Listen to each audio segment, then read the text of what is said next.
بسم اللہ الرحمن الرحیم۔ سامعین اکرام، آپ سن رہے ہیں اردو کہانی بدرو، جس کے مصنف ہیں عبدالرب بھٹی، اور یہ اس سلسلے کی قسط نمبر 12 ہے۔ مجھے امید ہے آپ کو میری یہ کاوش پسند آ رہی ہوگی۔ آپ نے اگر ابھی تک میرا چینل کہانی گھر سبسکرائب نہیں کیا تو ابھی میرے چینل کو سبسکرائب کر کے بیل نوٹیفیکیشن آن کر دیجئے تاکہ آنے والی ہر نئی کہانی کی اطلاع بر وقت آپ تک پہنچ سکے۔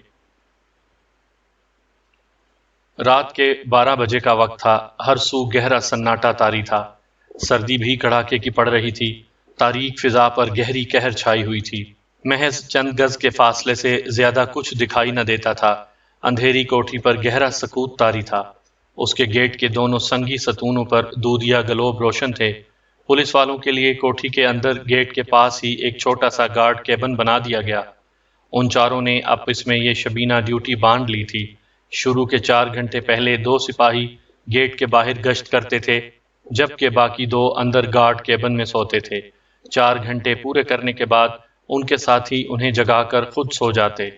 چنانچہ اس وقت بھی اس باہمی رضابندی کے مطابق 2 سپاہی اندر کیبن میں سو رہے تھے اور باقی 2 سپاہی گیٹ کے باہر پہرا دے رہے تھے۔ دونوں سپاہیوں نے موسم کی مناسبت سے گرم شال اوڑھ رکھی تھی۔ ایک کے ہاتھ میں ٹارچ تھی۔ دونوں باہر سخت ٹھٹھرتی سردی میں گشت کر رہے تھے۔ یار قادر، سگریٹ تو پلا، بڑی سردی ہے، ایک سپاہی نے اپنے دونوں ہاتھ آپس میں رگڑتے ہوئے اپنے دوسرے ساتھی قادر بخش سے کہا۔ وہ چڑھ کر بولا، تجھے پتا بھی ہے رات کی ڈیوٹی سخت ہوتی ہے، اپنا کوٹا تجھے لانا چاہیے تھا۔ پہلے والا دوستانہ مسکراہٹ سے بولا، اچھا یار، بھول گیا، ادھار سہی، کل لاؤں گا تو دے دوں گا میں، بس لا ادھر کر۔ مجبوراً قادر بخش نے اپنی جیب سے سگریٹ کی ڈبی نکال کر ایک سگریٹ اسے تھمائی اور دوسری اپنے ہونٹوں میں دبا لی۔ دوسرے نے دیا سلائی جلائی، دونوں لمبے لمبے کش لینے لگے۔ قادر بخش کے ساتھی کا نام نواز تھا۔ وہ بولا، قادرے، تجھے پتا ہے یہ کوٹھی آسیبی ہے؟ ہاں ہاں مجھے معلوم ہے، یہ ایسے ہی جھوٹی کہانی ہے تاکہ اس کا مالک اونے پونے داموں اسے فروخت کر دے۔ قیمت گرانے کے یہ ہتھ کنڈے بہت پرانے ہو چکے ہیں۔ قادر بخش نے منہ بسوڑتے ہوئے کہا۔ نواز نے کہا، میں سچ کہہ رہا ہوں قادرے، مجھے تو یار بڑا ڈر لگ رہا ہے۔ اچانک ان کی سماعتوں سے ایک آواز ٹکرائی، ٹھک ٹھک ٹھک۔ یہ ایسی آواز تھی جیسے کوئی پختہ زمین پر لاٹھی ٹیکتا ہوا چلا آ رہا ہو۔ دونوں نے چونک کر سامنے دیکھا، وہاں گہری دھند کے سوا کچھ نہ تھا۔ یہ آواز کیسی ہے؟ نواز نے کہا۔ شاید کوئی چوکی دار ہے۔ قادر بخش نے گھور کر سامنے چھائی ہوئی دبیز کوہر میں دیکھنے کی کوشش کرتے ہوئے کہا۔ تب پھر اچانک دونوں کو دھند میں ایک انسان کا دھندلا دھندلا ہیولا نظر آیا۔ اس کے دائیں ہاتھ میں لاٹھی تھی جسے وہ پختہ سڑک پر مارتے ہوئے دھیرے دھیرے بڑھا چلا آ رہا تھا۔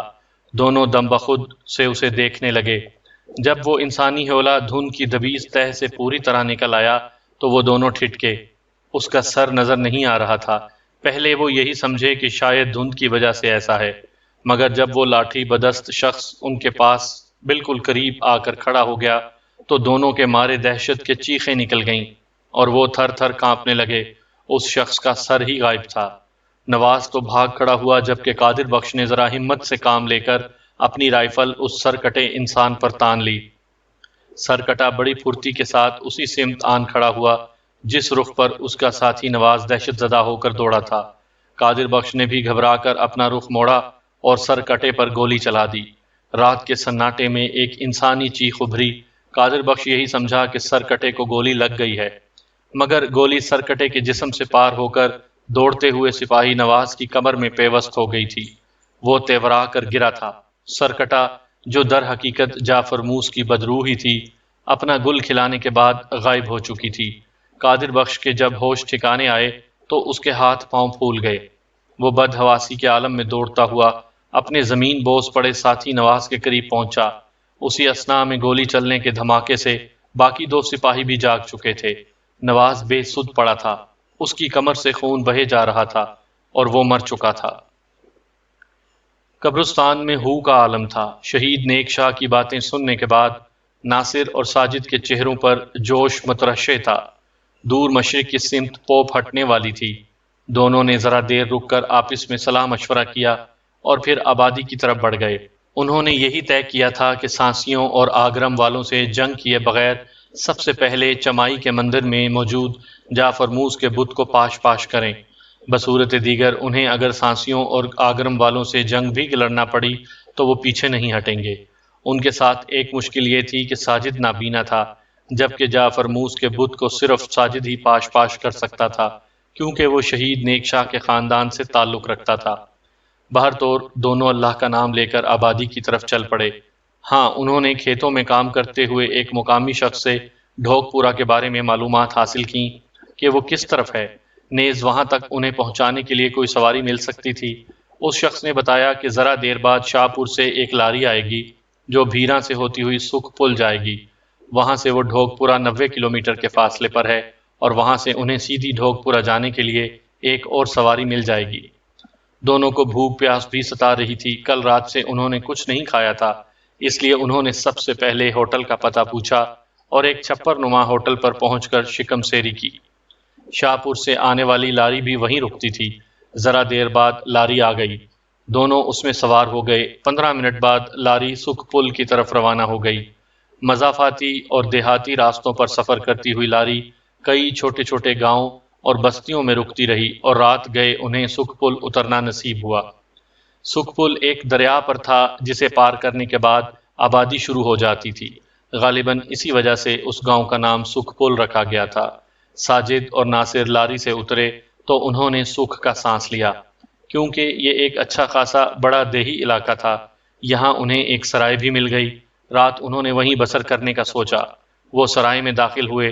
سرائے کیا تھی؟ ایک چھوٹا مٹی کی دیواروں والا 2 منزلہ مکان تھا۔ سرائے کی مالک ایک موٹی سی ہندو عورت تھی۔ سکھ پل میں مسلمانوں اور ہندوؤں کی بھی خاصی تعداد تھی، کچھ گھر سکھوں کے بھی تھے۔ سرائے کی مالکہ کا نام کلاوتی تھا۔ وہ ایک سیاہ رنگ کی ادھیڑ عمر عورت تھی۔ اس عورت کے علاوہ ایک جوان لڑکی اور مرد بھی تھا۔ بعد میں پتہ چلا کہ جوان لڑکی روپا اس کی بیٹی تھی اور جوان مرد روپا کا شوہر یعنی کلاوتی کا داماد تھا۔ تینوں نے اس سرائے کا نظم و نسق سنبھال رکھا تھا۔ باقی ایک نوکر بھی تھا اور اس کا نام عبدل تھا، اور وہ ایک جوان مرد تھا۔ ناصر اور ساجد کو یہاں عجیب سی ویرانی اور وحشت کا احساس ہونے لگا۔ انہیں ایک کمرہ دے دیا گیا تھا۔ کمرہ چھوٹا تھا، مگر دونوں کے لیے رات گزارنے کے لیے کافی تھا۔ 2 جھلنگا سی چارپائیوں پر میلے کچیلے بستر بچھائے گئے تھے۔ لگتا ہے ہمارے علاوہ اور کوئی مسافر یہاں نہیں ٹھہرا ہوا، ناصر نے کہا۔ ہاں، مجھے بھی کچھ ایسا ہی محسوس ہوتا ہے، ایک عجیب سی خاموشی اور ویرانی ہے، ساجد نے خیال ظاہر کیا۔ ذرا دیر بعد کمرے کے دروازے پر دستک ہوئی۔ آ جاؤ، دروازہ کھلا ہے، ناصر نے کہا۔ سرائے کا ملازم عبدل اندر داخل ہوا۔ وہ بغور دونوں کے چہروں کا جائزہ لیتے ہوئے اسپاٹ لہجے میں بولا، کچھ کھانے پینے کے لیے لاؤں؟ کیا ہے کھانے کو؟ ناصر نے پوچھا۔ ترکاری ہے، وہ بولا۔ ٹھیک ہے، لے آؤ، ناصر نے کہا تو عبدل چند ثانیے وہاں کھڑا رہا۔ ناصر کو ایسے لگا جیسے وہ کچھ بے چین سا تھا اور ان سے کچھ کہنا چاہتا تھا۔ کیا بات ہے؟ بالآخر ناصر نے پوچھ ہی لیا۔ تو تم لوگ مسلمان ہو؟ عبدل نے ہولے سے پوچھا۔ بولنے کا انداز سرگوشیانہ تھا۔ ہاں، ناصر نے اسبات میں سر ہلاتے ہوئے مختصراً کہا، تو عبدل خاموشی سے لوٹ گیا۔ ذرا دیر بعد سرائے کی مالکہ کلاوتی اندر آ گئی۔ اس نے میلی سی ساڑی باندھ رکھی تھی۔ اس کی آنکھیں موٹی موٹی اور ابلی ہوئی تھیں، اور دونوں کے چہروں کو بغور دیکھتے ہوئے بولی، بھوجن کے الگ سے پیسے دینے ہوں گے۔ ناصر کو ناگوار گزرا، تاہم وہ ضبط کر کے بولا، ہاں دے دیں گے۔ پیسے کتنے ہوئے؟ 50 روپے، وہ عورت بولی۔ ناصر نے اپنی جیب سے ایک 50 کا نوٹ نکال کر اس کی طرف بڑھا دیا۔ کلاوتی نے نوٹ لے کر اپنے گریبان میں اڑیس لیا اور کمرے سے نکل گئی۔ ذرا دیر بعد عبدل کھانے پینے کی ٹرے اٹھا لایا۔ کھانا کھانے کے بعد عبدل دوبارہ خالی برتن سمیٹنے اندر داخل ہوا، اور پھر جب لوٹنے لگا تو رک گیا۔ پھر ان کی طرف مڑا۔ ناصر کی نظریں اس کے چہرے پر جمی ہوئی تھیں۔ وہ عجیب سے لہجے میں ان سے بولا، خدا کرے تمہاری رات خیریت سے گزر جائے۔ تم کہنا کیا چاہتے ہو؟ ناصر اس کی بات پر چونک کر بولا۔ عقل مندوں کے لیے اشارہ کافی ہوتا ہے۔ وہ یہ بڑبڑاتا ہوا کمرے سے نکل گیا۔ ناصر اور ساجد بے چین سے ہو گئے۔ کیا کہنا چاہتا تھا آخر یہ؟ ساجد نے گو مگو سے لہجے میں ناصر سے پوچھا۔ پتہ نہیں، نہ جانے کیا بات ہے، کمبخت ادھوری بات کہہ کر ہمیں بلا وجہ پریشان کر گیا، ناصر نے اسے کوستے ہوئے کہا۔ اللہ مالک ہے ناصر بھائی، تم دروازے کو اندر سے کنڈی لگا کر سو جاؤ، صبح تڑکے چلے تو جانا ہے، ہم خواہ مخواہ کیوں پریشان ہوتے پھریں، ساجد نے کہا۔ ناصر نے اٹھ کر کمرے کے دروازے کو اندر سے کنڈی چڑھا دی، پھر دونوں چارپائیوں پر دراز ہو گئے۔ تھکن کے باعث دونوں کا ہی نیند سے برا حال تھا، اس لیے چارپائی پر لیٹتے ہی سو گئے۔ البتہ کمرے کی بتی انہوں نے نہیں بجھائی تھی۔ رات کے جانے کون سا پہر تھا۔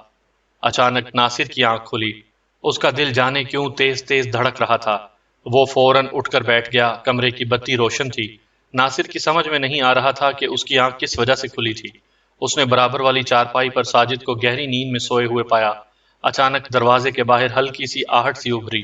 ناصر بری طرح ٹھٹک گیا اور بغور آنکھیں سکیڑ کر دروازے کی طرف دیکھنے لگا۔ دروازہ ہلنے لگا۔ یوں محسوس ہوتا تھا جیسے کوئی باہر سے دروازے کو اندر دھکیل کر کھولنے کی کوشش کر رہا ہو۔ کون ہے؟ ناصر نے وہیں چارپائی پر بیٹھے بیٹھے قدرے بلند آواز سے کہا تو اچانک دروازہ ہلنا بند ہو گیا۔ تب ناصر نے کسی کے قدموں کی چاپ سنی۔ باہر جو کوئی بھی تھا وہ اب واپس جا رہا تھا۔ ناصر کے جی میں جانے کیا آئی کہ وہ جلدی سے اٹھا اور دروازے کے قریب پہنچ کر اس نے کنڈی کھول دی۔ پھر دروازے کا ایک پٹ کھول کر باہر دیکھا۔ اسے دائیں جانب مختصر سی نیم تاریک راہداری میں کوئی جاتا نظر آیا۔ ناصر کا دل تیزی سے دھڑکنے لگا۔ وہ اس کے پیچھے دبے پاؤں چل پڑا۔ وہ پر اسرار شخص بائیں جانب ایک اور تنگ سی راہداری کے سرے پر پہنچا۔ اس نے دیوار سے چپک کر آڑ سے بائیں جانب ایک اور تنگ سی راہداری میں جھانکا تو اچانک اس نے ایک دوسرے کمرے سے دو افراد کو نکلتے دیکھا۔ پہلے والا شخص انہیں دیکھ کر رک گیا تھا۔ پھر ان دونوں وارد افراد میں سے ایک نے ذرا تلخ سرگوشی میں پہلے والے شخص سے کہا، عبدل، تم نے ہمارا کام خراب کر ڈالا۔ ناصر ٹھٹکا۔ وہ عورت کی آواز تھی، لیکن یہ سرائے کی مالکہ کلاوتی نہ تھی۔ گویا یہ عبدل ہی تھا جو دروازہ کھولنے کی کوشش کر رہا تھا۔ ناصر نے دل میں سوچا، مگر کیوں؟ اس نے الجھ کر خود سے سوال کیا۔ پھر اسے عبدل کی آواز سنائی دی۔ وہ خاصے درست لہجے میں اس جوان عورت سے بولا، روپا، میں تم لوگوں کو یہ نہیں کرنے دوں گا۔ روپا کے ہمراہ کھڑے شخص نے بھی دانت پیس کر غصیلے لہجے میں عبدل سے کہا، تم ہمارے نوکر ہو اور نوکروں کی طرح رہو، سمجھے؟ تم نے ان دونوں کو ضرور پہلے سے محتاط کر دیا ہوگا، اسی لیے وہ اندر سے کنڈی لگا کر سو گئے ہیں۔ حالانکہ ہم نے تمہیں سختی سے تاکید کی تھی کہ انہیں اوپر والے کمرے میں لے جانا، جس کے دروازے پر سرے سے کنڈی موجود ہی نہیں۔ ناصر اب اس کی آواز پہچان گیا تھا۔ یہ روپا کا شوہر تھا، جس کا نام ابھی ناصر کو معلوم نہ ہو سکا تھا۔ ادھر عبدل نے جواباً اسے مخاطب کر کے کہا، شیکھر صاحب، میں تم لوگوں کا ملازم ضرور ہوں، لیکن میں تمہیں ان کی جانوں سے کھیلنے نہیں دوں گا، سمجھے تم؟ ناصر عبدل کی بات سن کر دھک سے رہ گیا۔ عبدل ان کا خیر خواہ نکلا تھا، لیکن ناصر کی یہ سمجھ میں نہیں آ رہا تھا کہ آخر ان لوگوں کو ان سے کیا دشمنی تھی۔ اچانک ناصر نے دیکھا کہ عبدل کے عقب سے ایک اور انسانی ہیولہ نمودار ہوا۔ پھر جب تک ناصر کچھ سمجھنے کی کوشش کرتا، اس موٹے تازے انسانی ہیولوں نے اپنے ہاتھ میں پکڑی ہوئی جانے کس شے سے عبدل کی پشت پر وار کیا۔ عبدل کے حلق سے گھٹی گھٹی چیخ خارج ہوئی۔ ادھر روپا کے شوہر شیکھر نے جلدی سے آگے بڑھ کر عبدل کے منہ پر ہاتھ رکھ دیا۔ ناصر سر تپا لرز گیا۔ وہ اب اس موٹے تازے انسانی ہیولے کو پہچان گیا تھا۔ یہ کلاوتی تھی۔ اس کے ہاتھ میں خون آلود چھرا تھا۔ اس نے مزید 2-3 وار عبدل کی پشت پر کیے اور اسے ڈھیر کر دیا۔ پھر کلاوتی نے ہانپتی ہوئی آواز میں شیکھر سے کہا، اس کی لاش سرائے کے پچھواڑے پرانے کنویں میں پھینک دو اور جلدی لوٹ آؤ، ان دونوں کا بھی یہی حشر کرنا ہوگا۔ اس کی بات پر شیکھر عبدل کی لاش کو دونوں ٹانگوں سے پکڑ کر گھسیٹتا ہوا ایک طرف لے گیا۔ یہ لرزہ خیز منظر دیکھ کر ناصر کا رواں رواں کانپنے لگا۔ اسے اب اپنی اور ساجد کی جانیں خطرے میں محسوس ہونے لگیں۔ وہ ایک لمحہ ضائع کیے بغیر واپس پلٹا اور تیز تیز مگر محتاط روی سے چلتا ہوا اپنے کمرے میں پہنچا۔ پھر ساجد کو جھنجھوڑ کر جگانے لگا، ساجد، ساجد اٹھو۔ ساجد فوراً ہڑبڑا کر اٹھ گیا۔ کیا ہوا؟ خیریت تو ہے ناصر بھائی؟ ساجد نے کہا۔ پھر دونوں دروازے کی طرف بڑھے اور جیسے ہی ناصر باہر نکلا، اسے سامنے شیکھر ہاتھ میں ایک بڑا سا ڈنڈا تھامے کھڑا نظر آیا۔ اس نے جیسے ہی وہ ڈنڈا ناصر کے سر پر رسید کرنا چاہا تو ناصر نے اپنے سر کو ڈنڈے کی ضرب سے بچانے کی خاطر جھکائی لی۔ نتیجہ ڈنڈا اس کے سر پر نہ لگا، البتہ اس کے بائیں کاندھے پر پڑا۔ ناصر کے حلق سے کربناک چیخ بلند ہو گئی۔ ساجد بیچارہ ناصر کی چیخ سن کر پریشان ہو گیا۔ ادھر ناصر نے جلد ہی خود کو سنبھالا۔ اسے اچھی طرح اندازہ ہو گیا تھا کہ وہ خونی لوگوں کے ہتھے چڑھ گئے ہیں۔ اگر وہ ڈر گیا تو یہ لوگ دونوں کو جان سے مار ڈالیں گے۔ چنانچہ ادھر شیکھر نے دوبارہ ڈنڈے سے ناصر پر وار کرنا چاہا تو ناصر نے اپنے مضروب کاندھے کی تکلیف بھلا کر ایک زوردار لات شیکھر کے پیٹ پر رسید کی۔ وہ لڑکھڑا کر دیوار سے جا ٹکرایا۔ ناصر اسے سنبھلنے کا موقع دیے بغیر اس پر جھپٹا اور ایک گھونسا اس کی ناک پر جڑ دیا۔ گھونسے کی ضرب زوردار ثابت ہوئی، شیکھر کے حلق سے کری چیخ خارج ہوئی اور اس کی ناک کا بانسا ٹوٹ گیا۔ اس کی ناک سے بہنے والا خون اس کے چہرے کو مزید خوفناک بنا رہا تھا۔ اچانک ناصر نے کلاوتی کو ہاتھ میں وہی خون آلود چھرا پکڑے دوڑتے ہوئے اپنی طرف آتے دیکھا۔ ناصر نے زخمی شیکھر سے ڈنڈا چھین لیا جو ناک پر پڑنے والی ایک ضرب سے ڈھہ گیا تھا۔ کلاوتی جیسے ہی اس کے قریب آئی، ناصر نے ڈنڈا لہرا کر اس کے چھرے والے ہاتھ پر رسید کیا۔ کلاوتی کے حلق سے چیخ خارج ہو گئی اور چھرا اس کے ہاتھ سے چھوٹ کر گر گیا۔ ناصر نے لپک کر چھرا اٹھا لیا اور کلاوتی کو دبوچ کر اس کی موٹی سیاہ گردن پر اس کی دھار رکھتے ہوئے بولا، قاتل عورت، بتا تو ہمیں کیوں ہلاک کرنا چاہتی تھی؟ بول، تو نے بے گناہ عبدل کا خون کیوں کیا؟ ورنہ تجھے ذبح کر ڈالوں گا، بول۔ کہتے ہوئے ناصر نے اس کی گردن پر چھرے کی نوک چبھو دی۔ کلاوتی کے سارے کس بل نکل گئے، تاہم وہ لکنت زدہ لہجے میں بولی، ہم تو تمہیں لوٹنا چاہتے تھے۔ ناصر سمجھ گیا کہ یہ ہرافہ سفید جھوٹ بول رہی ہے، لہٰذا اس نے اس کا منہ کھلوانے کے لیے دوسرا طریقہ اختیار کرنا چاہا اور دانت پیس کر بولا، جھوٹ مت بول کتیا، میں نے تم لوگوں کی ساری باتیں سن لی تھیں اور تجھے میں نے عبدل کا خون کرتے ہوئے اپنی آنکھوں سے دیکھا۔ اگر تو نے سچ سچ بتا دیا کہ تم لوگ ہماری جانوں کے دشمن کیوں تھے تو ہم خاموشی سے نکل جائیں گے، ورنہ دوسری صورت میں تمہاری گردن ادھیڑ ڈالوں گا۔ ناصر کا یہ حربہ کامیاب ثابت ہوا۔ کلاوتی تھوڑے تردد کے بعد بتانے لگی، ہمیں جعفر موس کی آتما نے بتایا تھا کہ تم دونوں ڈھوک پورا جانا چاہتے ہو تاکہ چمائی کے اس پرانے مندر کے خفیہ تہہ خانے میں رکھے جعفر موس کے بت کو پاش پاش کر سکو۔ اتنا بتا کر وہ خاموش ہو گئی۔ ناصر بری طرح ٹھٹکا، پھر اس نے غرا کر پوچھا، کیا تم لوگ بھی جعفر موس کے پجاریوں آگرم کے گروہ سے تعلق رکھتے ہو؟ ہاں، ہمارا تعلق سانسی قوم سے ہے۔ ہم نے ہندو مذہب کا لبادہ اوڑھ رکھا ہے اور درے پردہ دوسرے لوگوں کو بھی یہی ترغیب دیتے ہیں۔ اس کی بات سن کر ناصر کو بری طرح طیش آ گیا۔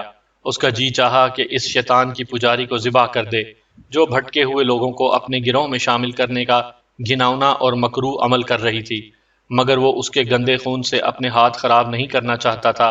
اس کا حل اس نے پہلے ہی سوچ لیا تھا۔ اسے کچھ سوچتا پا کر کلاوتی اس بار ناصر کو گویا دھمکی دیتے ہوئے بولی، تم دونوں کے لیے یہی بہتر ہوگا کہ یہاں سے چپ چاپ لوٹ جاؤ اور چمائی کے مندر جانے کا خیال ترک کر دو، کیونکہ تم دونوں سانسیوں اور آگرم قوم کا مقابلہ نہیں کر سکتے، کیونکہ مقدس جعفر موس کی آتما ہمیں تم لوگوں کے عزائم کی پل پل خبر دیتی رہتی ہے۔ سانسی اور آگرم خبردار ہو چکے ہیں اور تمہارے خون کے پیاسے ہو رہے ہیں۔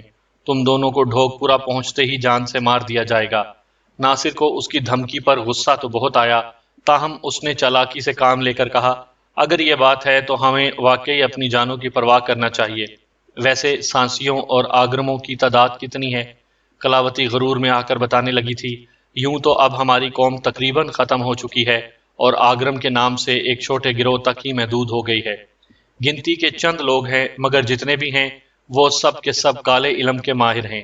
تم بھی تو آگرم ہو، کیا تم بھی کالا علم جانتی ہو؟ کسی خیال کے تحت ناصر نے پوچھا۔ وہ بولی، صرف آگرم ہی جادو ٹونا جانتے ہیں، جبکہ ہم سانسی قوم سے تعلق رکھتے ہیں۔ ناصر کو شہید نیک شاہ کی بات یاد آ گئی تھی کہ آگرم کا گروہ جعفر موس کے مرنے کے بعد وجود میں آیا تھا، جس کے ذمے جعفر موس کی بدروح کو ایک خاص عمل کے تحت اس کے مجسمے کے اندر حلول کرنا تھا۔ یہی جعفر موس کے چیلے بھی تھے۔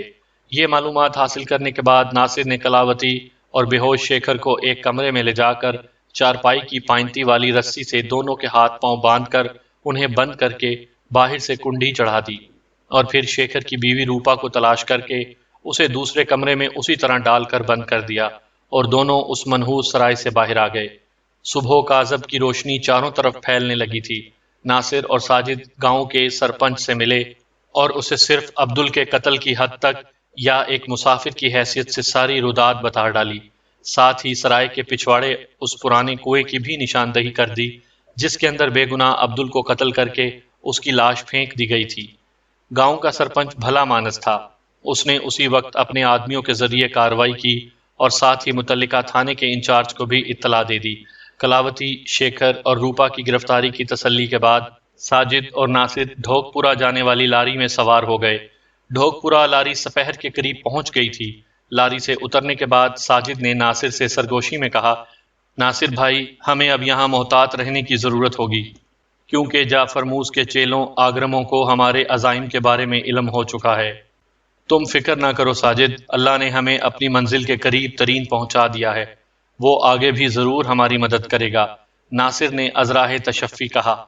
ناصر بھائی، ڈھوک پورا کتنا بڑا گاؤں ہے؟ چند ثانیے بعد ساجد نے اس کے ہاتھ تھام کر پوچھا۔ ناصر جواباً مسکرا کر بولا، ارے بھائی، یہ تو چھوٹی سی بستی ہے، ایسا لگتا ہے لاری نے ہمیں آبادی سے دور اتارا ہے، آؤ چلتے ہیں۔ وہ آگے بڑھا۔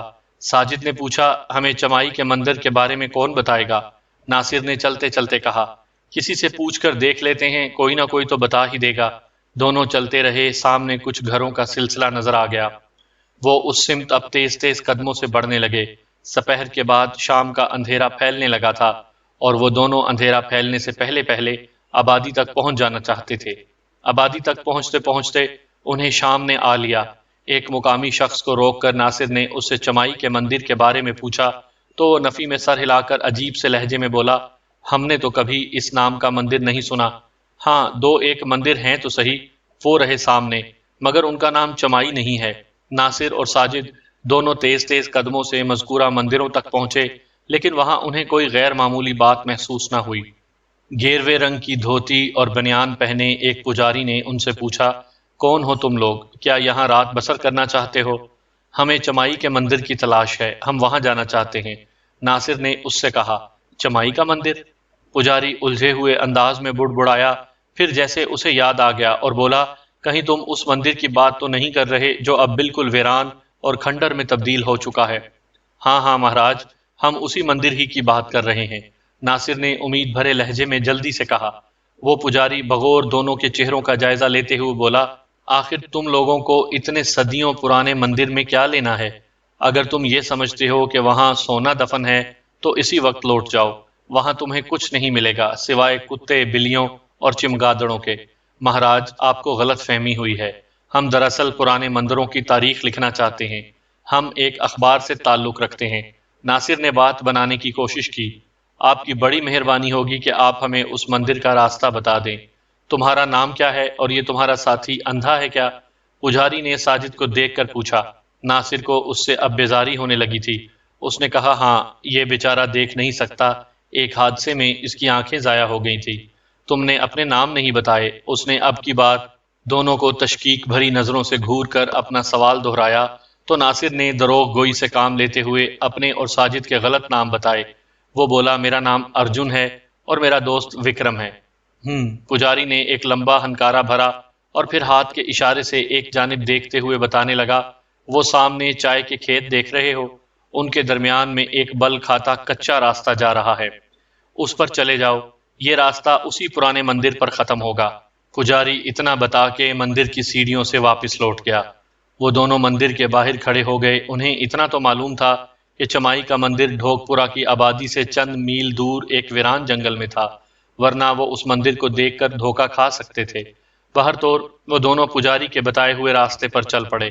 فیصلہ کن گھڑی آن پہنچی تھی، ان کا اب کسی وقت بھی آگرم گروہ سے ٹکراؤ ہونے والا تھا۔ اس بات کا ان دونوں کو بھی احساس تھا، مگر نیک مقصد اور سچے جذبے کی لگن انہیں کشا کشا آگے بڑھنے پر مجبور کر رہی تھی۔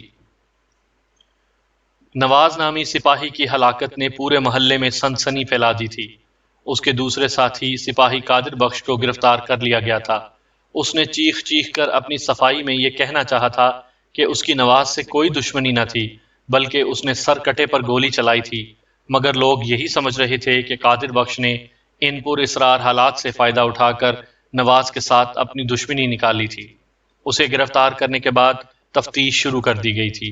البتہ نواز کے قتل کے سلسلے میں محلے والے سپاہی قادر بخش کی اس رائے سے متفق تھے کہ وہ جھوٹ نہیں بول رہا تھا، لہٰذا نواز کے قتل کا الزام بھی محلے والوں نے مشترکہ طور پر اندھیری کوٹھی کے باسیوں کے سر تھوپ دیا۔ اندھیری کوٹھی پر پولیس کا پہرا جوں کا توں تھا۔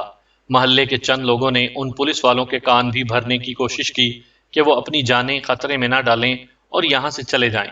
اگرچہ کچھ سپاہی اس لرزہ خیز واقعے کے بعد اندر سے خوف زدہ بھی ہو چکے تھے، مگر وہ اپنے افسر کی حکم عدولی کس طرح کر سکتے تھے؟ ادھر زینت اور شگفتہ بھی ایک سپاہی کی ہلاکت پر رنجیدہ تھیں، مگر وہ بیچاری کیا کر سکتی تھیں؟ جانتی وہ بھی تھیں کہ یہ سارا کیا دھرا اسی بدرو کا تھا۔ جس کی بیخ کنی کے لیے ساجد اور ناصر بھیرا نامی گاؤں گئے ہوئے تھے، جنہیں گئے کافی روز بیت چکے تھے اور ان کی اب تک واپسی کے آثار تک نظر نہیں آ رہے تھے۔ نہ ہی ان کی کوئی خیریت معلوم ہوئی تھی کہ خدا نخواستہ وہ زندہ بھی تھے یا مر چکے تھے۔ شگفتہ نے تو اپنے بھائی ساجد اور شوہر ناصر کی اس طویل جدائی میں رو رو کر اپنا برا حال کر لیا۔ زینت اسے تسلیاں دینے کے سوا اور کر بھی کیا سکتی تھی۔ وقت گزرتا گیا، ادھر شفقت کو بھی اپنے بھانجے کی فکر لاحق ہوئی۔ اسے بار بار یہی خیال پریشان کیے دے رہا تھا کہ پتہ نہیں وہ زندہ بھی ہے یا نہیں۔ پھر اسے شگفتہ کے نابینا بھائی ساجد کا بھی خیال آیا تھا کہ وہ بھی تو اسی دن سے غائب تھا۔ آخر یہ دونوں اچانک کہاں غائب ہو گئے تھے، ان کا کچھ پتہ نہ تھا۔ بالآخر ایک دن وہ اپنی بہو سے ناصر کے بارے میں پوچھنے کی خاطر اندھیری کوٹھی جا پہنچا، مگر وہاں موجود پولیس نے اسے روک دیا۔ شگفتہ میری بہو ہے، میں اس سے ملنا چاہتا ہوں، اس نے پولیس والے سے کہا۔ ٹھیک ہے، ہم پہلے اندر شگفتہ بی بی سے پوچھ لیتے ہیں کہ وہ تم سے ملنا بھی چاہتی ہیں یا نہیں، ایک پولیس والے نے سنجیدہ لہجے میں کہا، اور پھر ایک سپاہی کو اندر شگفتہ سے اجازت لینے کے لیے بھیج دیا۔ شگفتہ نے ملنے کی اجازت دے دی تو شفقت کو اس کے پاس پہنچا دیا گیا۔ شفقت نے اس بار جوش اور غیظ کی کینچلی اتار کر نہایت ملتجیانہ لہجے میں شگفتہ سے کہا، شگفتہ بیٹی، آخر تم مجھے بتاتی کیوں نہیں ہو کہ ناصر یوں اچانک کہاں غائب ہو گیا؟ وہ میرے بیٹوں کی طرح ہیں، تمہیں اللہ کا واسطہ ہے اس کے بارے میں بتا دو، ایک وہی تو میرے بڑھاپے کا سہارا ہے۔ شگفتہ کو اپنے سسر کی آہوزاری پر ترس آ گیا۔ پھر اس نے اسے سب کچھ سچ سچ بتانے کا فیصلہ کر لیا کہ شاید ساری حقیقت جاننے کے بعد اسے یقین ہو جائے کہ اصل بات کیا تھی، اور اس طرح ان کی پریشانی بھی ذرا کم ہو جائے۔ اندھیری کوٹھی کو تباہ یا نظر آتش کرنے کے سلسلے میں شفقت محلے والوں میں سب سے آگے تھا، بلکہ اصل محرک ہی وہی تھا۔ لیکن اب اپنے بھانجے ناصر کی پراسرار گمشدگی نے اسے ایک نئی پریشانی میں مبتلا کر دیا تھا، کیونکہ اس کا دنیا میں ناصر کے سوا اور کوئی نہ تھا۔ یہی سبب تھا کہ وہ اب اپنی بہو شگفتہ سے اس سلسلے میں ملنے پر مجبور ہوا تھا۔ وہ بہت دکھی ہو رہا تھا۔ ادھر شگفتہ نے بھی اپنے سسر کو ملول ہوتا دیکھ کر بالآخر اسے ساری حقیقت سے آگاہ کرنے کا فیصلہ کر لیا، تاکہ اس طرح اس کی بھی حمایت انہیں حاصل ہو جائے، اور وہ محلے کے دیگر لوگوں کے ساتھ اس کوٹھی کو نظر آتش کرنے کا فیصلہ بدل دے۔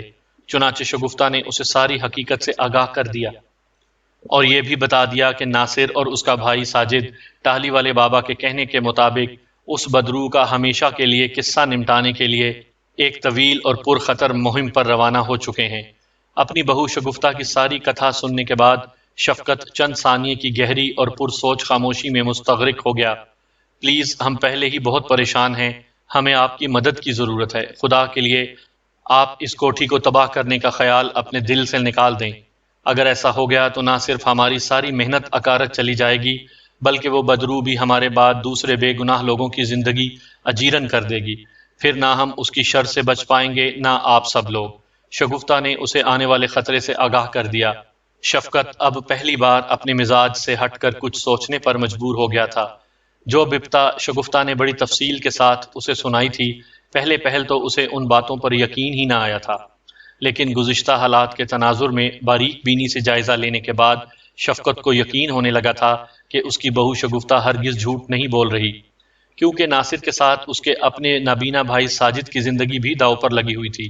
چنانچہ شفقت نے پہلی بار اپنا دستے شفقت شگفتہ کے سر پر رکھتے ہوئے اس سے کہا، بیٹی، مجھے واقعی کچھ غلط فہمیاں ہو گئی تھیں، مگر تم پریشان مت ہو، میں تمہارے ساتھ ہوں، ہم سب مل کر اللہ سے دعا کریں گے کہ وہ ہمیں اس نیک مقصد میں کامیاب اور کامران کرے، آمین۔ شگفتہ نے بے اختیار دعائیہ کلمہ ادا کیے۔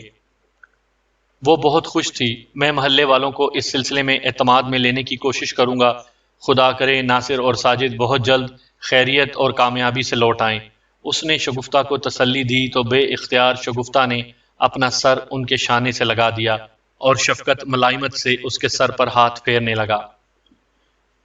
پجاری کے بتائے ہوئے راستے پر ناصر اور ساجد چائے کے کھیتوں کے درمیان بنی بل کھاتی پگڈنڈی پر تیز قدموں سے آگے بڑھے چلے جا رہے تھے۔ گہری شام کے دراز ہوتے سائے اب رفتہ رفتہ رات کی اندیشناک تاریکی میں بدلنے لگے تھے۔ ہر سو تاریک سناٹا اترنے لگا تھا۔ ساجد تو دیکھنے سے قاصر تھا، مگر ناصر اپنے اطراف پھیلی ہوئی تاریکی میں محتاط نظروں سے دیکھے جا رہا تھا۔ پجاری نے اسے سانسی قبیلے کے بارے میں بتایا تھا کہ انہوں نے گاؤں ڈھوک پورا سے کافی دور ایک تاریک گھنے جنگل میں رہائش اختیار کر رکھی تھی۔ یوں تو وہ لوگ گاؤں میں ہی سب کے ساتھ مل کر رہتے تھے، لیکن اپنے خاص مذہبی دنوں اور تہواروں میں وہ لوگ آبادی سے میلوں دور گھنے جنگلوں میں سرکنڈوں کی جھونپڑیاں بنا کر رہتے تھے۔ وہیں انہوں نے اپنی عبادت گاہیں بنا رکھی تھیں۔